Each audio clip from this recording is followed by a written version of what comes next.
All right. Well, congratulations on the cover. It looks amazing. Tell me how it was to shoot the cover. Well, Steve Kamafuji is a dear friend of mine for maybe 30 years, and he's a tremendous artist and genius. As a matter of fact, he is the art director on my lifestyle brand and the way of the logos. He's just a genius, and I was very honored when he said he wanted to put me on the cover. I did not know he was not going to retouch the pictures, but I trusted him, and he knew what he was doing. And also when he put this 63 on here, I was like, 63 changes? Did I make that many changes? He said, no. I said, that's not what I think it is. But anyways, I'm very proud. I really am. Well, you look amazing. Tell me, what is it that you do in terms of, like, obviously you're in fantastic shape. How do you take care of your health, your skin, your fitness, all of that to contribute to looking so amazing? Well, thank you very much. I think, first of all, I contribute that to being happy, which is really important, and also, paying attention to myself in a sense that, I have a daughter and grandchildren and a son-in-law and a business and aging parents, and, there's not a lot of time for oneself, and I think that as women, we tend to do that a lot. So I make sure that I take care of myself in the way of food and, all the normal things that one does. Do you have a fitness routine that really works for you? Golf. I love golf. Oh. Yes, I live in the desert, and I moved to the desert because of the game of golf. And it's not only great physically, but also mentally and spiritually for me.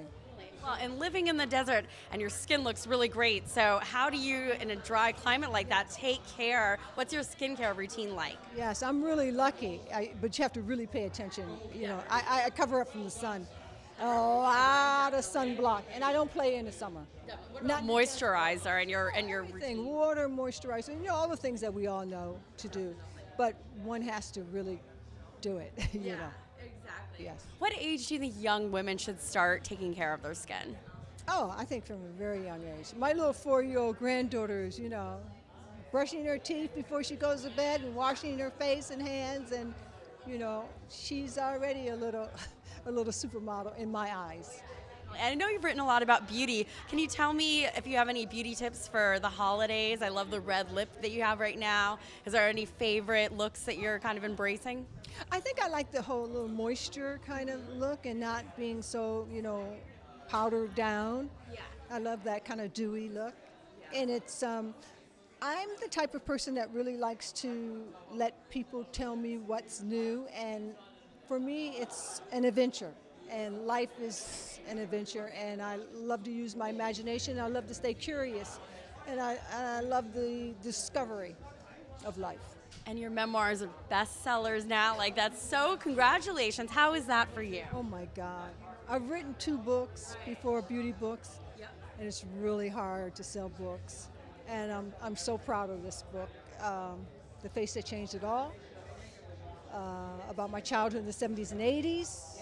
And it's really great to be able to share my story because people think that they know me, and they really don't. And I love to tell my story because they're about the obstacles and the failures that I had to overcome on my way to success. What's the biggest piece of advice you have now looking back, having completed your memoir? I would say tell your story, write down your story. I think it's really important. I learned so much. I read a lot, and I love reading other people's stories, autobiographies and biographies on how they did it. And you will understand that many of the people that have been very successful, it came with a lot of failures.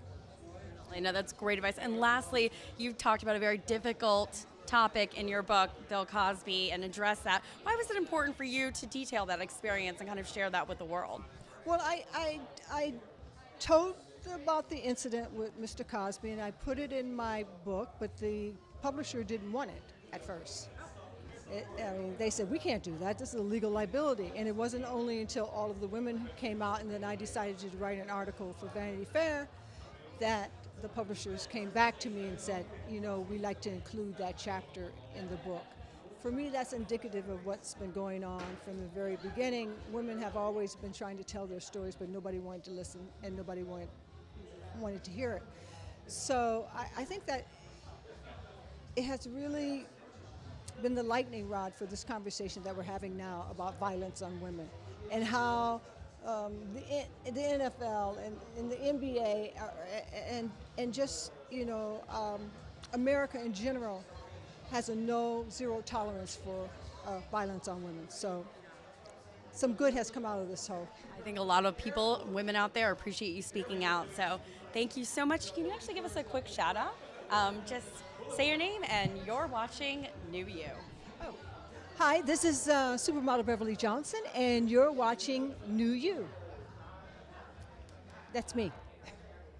That was so perfect. Thank you so much. Great speaking.